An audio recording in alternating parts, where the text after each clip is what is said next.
So ayun, nag-check-in muna kami, tapos nagbayad ng travel tax, pero pwede naman sa online, sa mismong Cebu Pack.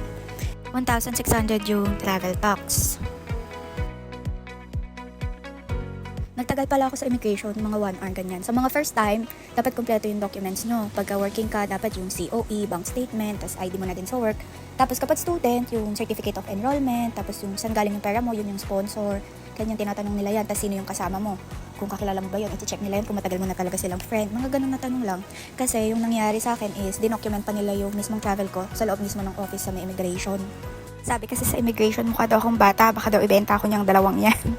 Kala nila ibebenta nila ako sa Thailand kasi marami atang hindi na bumabalik na Pinoy galing Thailand.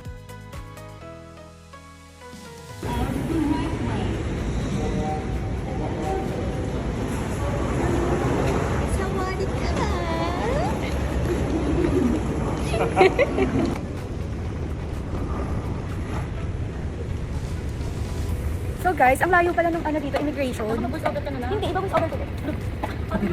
Di ba? 2 minutes na lang.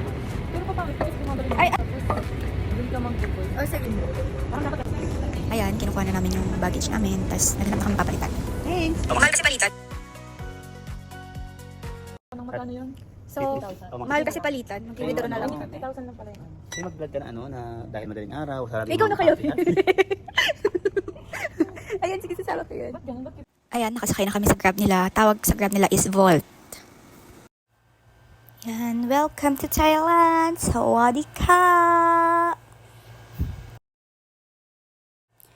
Andito na kami sa hotel. Ayan, binook lang namin siya sa Agoda. Ayan, nagpa-video ako sa friend ko, nag-feeling vlogger. Sabi ko, videohan mo ako ng papasok tsaka palabas. Diba? Ang cute.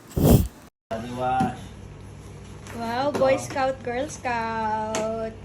Ang aking magagandang friend. Welcome to Thailand! Sawadee ka! B, sawadee ka! B, sawadee ka! Ano ba? Hindi ganyan yung may tono. Sawadee ka! Sawadee ka!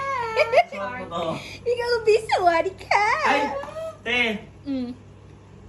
Third day in Thailand. Oo, vlog. Diba? Oo, Baby 네 덕분에 쏟아지는 아이디어 가뭄에 비오던 네가 내게 있어 pressure 조금 더 내 표현 너를 빌려 give you love 모두 너 향해 일러 따뜻함을 느껴 네 옆에서 난 호빵 같은 따끈